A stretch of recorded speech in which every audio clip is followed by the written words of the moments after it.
एक ही गली में दो घर थे। एक का मालिक दिन रात मेहनत कर रहा था, फिर भी हर महीने तंगी में जीता था, और दूसरा हर सुबह अखबार के साथ चाय पीते हुए आराम से दिन की शुरुआत करता था। अजीब बात ये थी कि दोनों की सैलरी, दोनों की नौकरी और दोनों का उम्र तकरीबन एक ही जैसी थी। तो आखिर फर्क कहाँ था? इस वीडियो में हम जानेंगे वो सीक्रेट सोच जो एक इंसान को गरीब और दूसरे को अमीर बनाती है। ये सिर्फ माइंडसेट की बात है, और अगर आपने इसे समझ लिया, आपकी जिंदगी की दिशा बदल सकती है। तो चलिए शुरू करते हैं। बचपन की कंडीशनिंग। बचपन में हमें सिखाया गया है पैसे से ज्यादा इज्जत कमाओ। दूसरा, पैसा हाथ का मैल है, अमीर लोग लालची होते हैं। अब सोचिए, जिस चीज को आप सब कॉन्शियसली गंदा मानते हो या फिर आपके दिमाग में गंदा बनाया गया है, क्या आप कभी उसे पाना चाहोगे? बिल्कुल नहीं। यही सोच हमारी सब कॉन्शियस प्रोग्रामिंग बना देती है, जो अडल्टहुड में हमारे डिसीजन को साइलेंटली कंट्रोल करती है। एक मिडिल क्लास बच्चा हर महीने ईएमआई, लोन और टेंशन के बीच बड़ा होता है। वो नहीं सीख पाता कि पैसा काम कैसे करता है। अब आते हैं रिच माइंडसेट की तरफ। अमीर लोग पैसे को कैसे देखते हैं? वो पैसे बचाने से ज्यादा उसे मल्टीप्लाई करने की सोचते हैं। वो मैं ये अफोर्ड नहीं कर सकता की जगह पूछते हैं कि मैं इसे अफोर्ड करने के लिए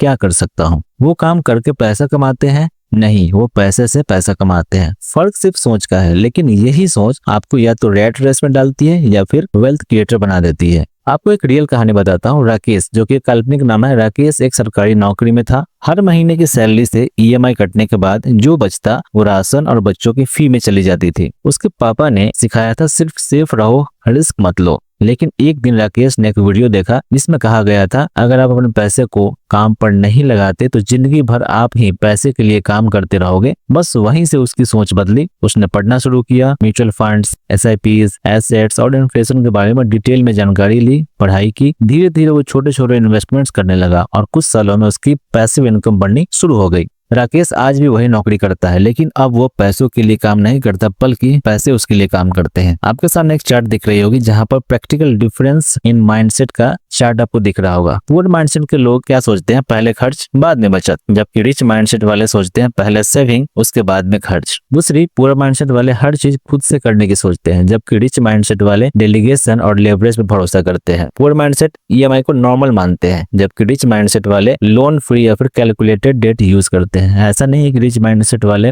लोन नहीं लेते या फिर जिंदगी में कभी लोन ही नहीं लेते हैं, लेकिन उनका लोन कैलकुलेटेड होता है। पुअर माइंडसेट वाले रिस्क लेने से डरते हैं, जबकि रिच माइंडसेट वाले कैलकुलेटेड रिस्क लेने में बिलीव करते हैं और कैलकुलेटेड रिस्क लेना सीखते भी है। पुअर माइंडसेट के लोग पैसे के बारे में बात करने से डरते हैं, जबकि रिच माइंडसेट वाले फाइनेंशियल लिटरेसी को प्रायोरिटी देते हैं और उसे जितना हो सके उतना सीखते हैं और उसका इम्प्लीमेंट भी करते हैं। अब आपको क्या करना चाहिए? सबसे पहला, अपने पैसे को समझिए। इनकम, एक्सपेंस, डेट और इन्वेस्टमेंट का चार्ट बनाइए। दूसरा, फाइनेंशियल एजुकेशन लीजिए, किताबें पढ़िए, वीडियोस देखिए, मेंटर को खोजिए और उनसे सलाह लीजिए, उनसे सीखिए। तीसरा, रिच लोगों की हैबिट्स अडॉप्ट कीजिए, जर्नलिंग, गोल सेटिंग और स्मार्ट इन्वेस्टिंग, जो कि हम यहाँ पर आपको सिखाएंगे, लेकिन आप और भी एडिशनल बाहर से भी ले सकते हैं। और सबसे जरूरी, सोच बदलिए, क्योंकि अमीरी आपकी सोच से ही शुरू होती है। दोस्तों, ये थी पुअर माइंडसेट और रिच माइंडसेट की छोटी सी डिफरेंस, जो कि हमारे अंदर कहीं ना कहीं छुपी होती है। अगर आपको ये वीडियो थोड़ी भी वैल्यूएबल लगी तो लाइक और सब्सक्राइब कीजिए, ताकि जब अगली वीडियो आए 10,000 से इन्वेस्टमेंट कैसे शुरू करें, बिगिनर्स गाइड, तो आपको सबसे पहले नोटिफिकेशन मिले। कमेंट करके बताइए आपके माइंडसेट की सबसे बड़ी स्ट्रगल क्या है। आपका पैसा आपके लिए काम करे, यही है मिशन हमारे चैनल का, यानी कि मनी मट प्रो का। सब्सक्राइब करके लाइक करके जाइएगा। मिलते हैं अगले वीडियो में।